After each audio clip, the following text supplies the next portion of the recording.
In March 2024, the CDC quietly quarantined a 40-mile radius around the town of Millbrook, Oregon. Population 3,847. The official statement cited environmental contamination. No media was allowed in. No residents were allowed out. This is what really happened, and why you should check behind your ears tonight. Dr. Sarah Vance was a mycologist, a fungal specialist, working for the Oregon Department of Forestry. On March 3rd, she received a call from a local ranger about something unusual growing in the Cascade foothills near Millbrook. It looked like a corpse, the ranger, Tom Hendricks, told investigators later. But it was a deer, covered in these growths, white tendrils coming out of every orifice, eyes, nose, mouth, even growing through the skin. And it was standing up. When Sarah arrived at the site, the deer was still there, still standing. It had been dead for at least 2 weeks based on decomposition, but it remained upright, held in place by a massive fungal network that had grown through its entire body, puppeting the corpse like strings on a marionette. She'd seen Cordyceps before, the zombie ant fungus that takes over insects' brains, forcing them to climb to optimal locations before sprouting and releasing spores. But never in a mammal, never anything this size. Sarah collected samples, tissue, spores, fungal matter. She wore full protective gear, mask, gloves, the works. She was careful. But Cordyceps doesn't need you to be careless. It just needs you to breathe. 3 days later, Sarah called in sick. Her husband, Marcus, said she'd been complaining about headaches, pressure behind her eyes, and itching. Constant, maddening itching at the base of her skull. She kept scratching, Marcus told police. I told her to stop, she was making it bleed. But she said she could feel something under the skin, something moving. On March 8th, Marcus woke up alone. Sarah's side of the bed was empty, sheets soaked with a clear, viscous fluid that smelled like rotting mushrooms. He found her in the basement. She was standing in the corner, perfectly still, face pressed against the concrete wall. "Sarah?" Marcus called. She didn't respond. He walked closer, put his hand on her shoulder. She was cold, too cold. And then he saw them. Thin white threads, barely visible, growing from behind her ears. They'd pushed through the skin, branching out like roots, spreading across her neck and disappearing into her hairline. When Marcus turned her around, Sarah's eyes were open, but there was something wrong with them. The pupils had clouded over with a white film, and beneath the surface he could see movement, something growing behind the cornea. She smiled. "It doesn't hurt anymore," Sarah said, but her voice was flat, empty. "It showed me, Marcus, it showed me what we really are." Her hand shot out and grabbed his wrist. Her grip was impossibly strong. "We're just soil, just meat for it to grow through." Marcus pulled away and ran. He called 911. Police found Sarah still in the basement, still standing in that corner, face pressed against the wall. When they tried to move her, her skin tore. The fungal threads had grown into the concrete, anchoring her in place. She never stopped smiling. Sarah Vance was admitted to Millbrook General Hospital and placed in isolation. Dr. James Chen, the attending physician, had never seen anything like it. The fungal growth wasn't just external, he reported to the CDC. It had completely infiltrated her nervous system. We could see it on the MRI, white filaments spreading through her brain like a network, the frontal lobe, the hippocampus, the brainstem. It was everywhere. But she was still alive, still conscious, still talking. Sarah spent 3 days in isolation, and every day she told the staff the same thing. It's better this way. You'll understand soon. Everyone will understand soon. On March 11th, the night nurse, Amanda Torres, entered Sarah's room for a routine check. Sarah was sitting upright in bed, arms at her sides, staring at the ceiling. "Sarah, how are you feeling?" Sarah's head rotated, just her head. Her body remained perfectly still to face Amanda. "Do you ever wonder why you're afraid of the dark?" Sarah asked. Amanda felt a chill run down her spine. "Sarah, I need to check your vitals." "It's because your ancestors knew. Something lives in the spaces we can't see. Something that's been here longer than us, longer than trees, longer than light." Sarah's smile widened, too wide. The corners of her mouth had split, revealing that the inside of her mouth was no longer pink flesh, but white fungal matter. It's been waiting for the right host, the right network. Humans are perfect. We travel, we touch, we breathe on each other. Amanda backed toward the door. "Check behind your ears, Amanda," Sarah said softly. "I breathed on you 3 days ago, remember? When you bent down to adjust my IV." Amanda's hand instinctively went to her neck.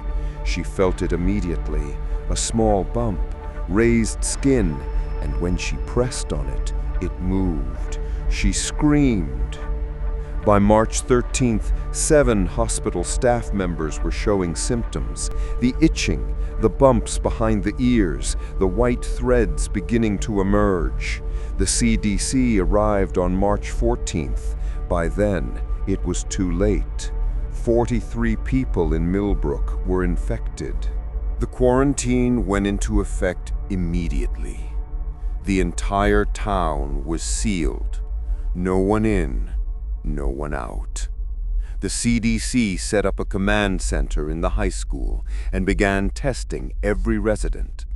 What they found was terrifying. The fungus spread through breath, through touch, through any exchange of fluids. Once inside the body, it remained dormant for 48 to 72 hours, growing silently through the respiratory system, working its way up through the sinuses and into the brain. The first sign was always the same. Small growths behind the ears, where the fungus would break through the skin to release spores into the air, continuing the cycle. But that wasn't the worst part. The worst part was what it did to consciousness. Dr. Chen interviewed dozens of infected individuals in the early stages. They all reported the same experience, a growing sense of connection. They could feel the others, all the infected, linked together through the fungal network like neurons in a vast brain. "It's beautiful," one woman said, tears streaming down her face as white thread sprouted from her tear ducts. "I can feel everyone, all their thoughts, all their memories. We're becoming something bigger, something that doesn't die." The infected stopped fighting it. They welcomed it, and they tried to spread it to everyone else. The town descended into chaos. Infected residents broke quarantine, trying to reach other towns.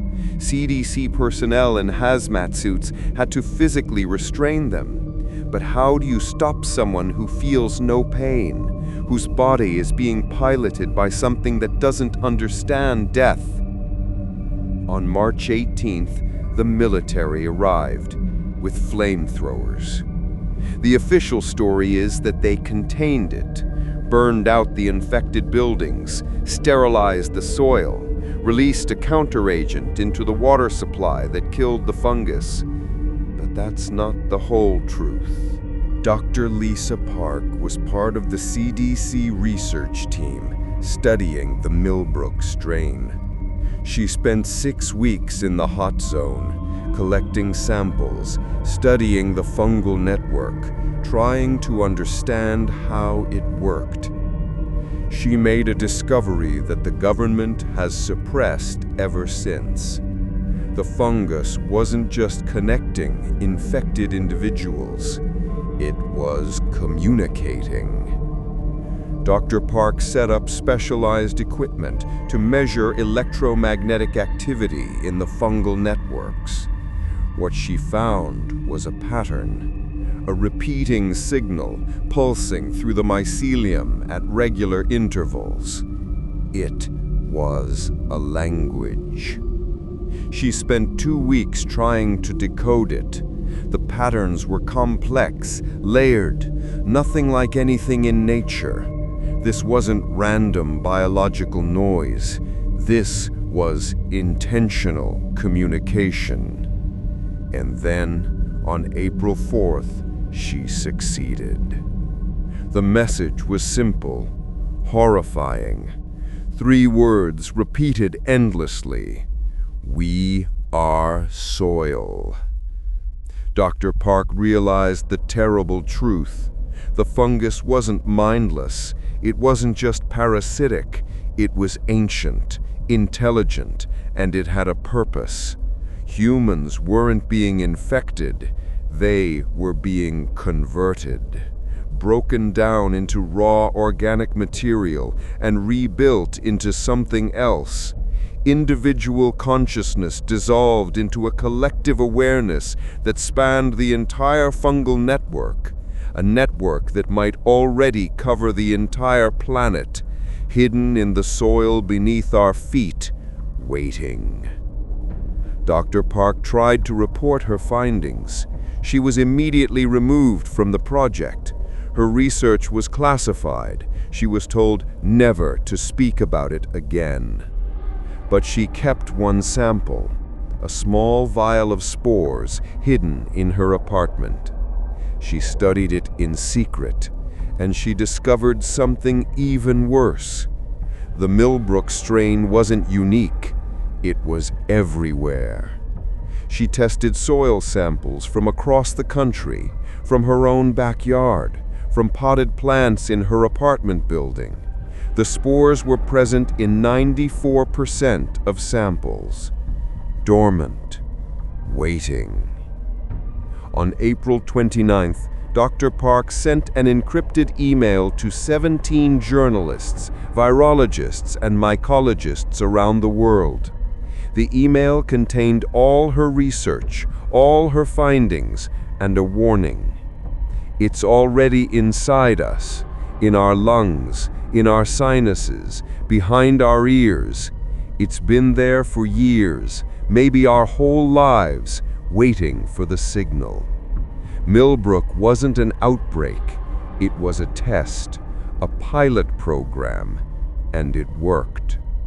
Check behind your ears. If you feel a bump, any bump, press on it.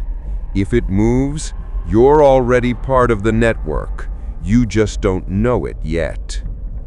The email was sent at 11:47 p.m. Dr. Lisa Park was found dead in her apartment the next morning. Official cause of death? Suicide by overdose. But the crime scene photos, the ones that leaked online before being scrubbed, tell a different story. Her body was covered in fungal growth. White mycelium had completely overtaken her corpse, spreading across the floor, climbing the walls, covering every surface in her apartment. And in the center of it all, Written in spore patterns on the wall above her body was a message. The harvest begins soon. Millbrook, Oregon, no longer appears on maps. The quarantine zone is still in effect, though the government claims it's due to environmental contamination, toxic chemicals, nothing to worry about. But satellite imagery tells a different story. The entire town is now covered in what appears to be white fungal growth. It's spreading slowly, a few feet per year, converting the forest around it into something else. And there have been other cases. Small outbreaks quickly contained and covered up. A nursing home in Wisconsin, an apartment complex in Phoenix, a cruise ship in the Caribbean. Each time, the same symptoms, the same progression, the same message. We are soil. The CDC has a protocol now. Anyone showing signs of fungal infection is immediately quarantined and incinerated. No exceptions, no second chances. But you can't burn what's already inside you. Here's what they don't want you to know. The spores are everywhere. In every breath you take, in the water you drink, in the soil your food grows in. They're dormant, yes, harmless, for now. But they're waiting, building their network, spreading through humanity one breath at a time. And when there are enough of them, when the network is complete, they'll receive the signal, the activation sequence, and we'll all feel it. That itch behind our ears, that pressure behind our eyes, that growing awareness of something vast and ancient waking up inside us. We'll understand what Sarah Vance understood, that we were never really individuals. We were always just nodes in a network, temporary arrangements of organic matter waiting to be reorganized into something greater that doesn't need consciousness or identity or names, just soil, just flesh, just medium for it to grow through. Tonight, before you go to bed, run your fingers behind your ears. Feel along the base of your skull, the hairline at the back of your neck. Is there a bump? A small raised area you don't remember being there before? Press on it. Does it move? If you feel something, anything, just remember, don't panic. Panicking increases your heart rate, makes the spores spread faster through your bloodstream. Stay calm and wait. The itching will start soon, then the pressure behind your eyes, then the understanding, and then, finally, you'll join the network. You'll feel all of us, everyone who came before, everyone who's waiting, and you'll know the truth. We were always meant to be soil.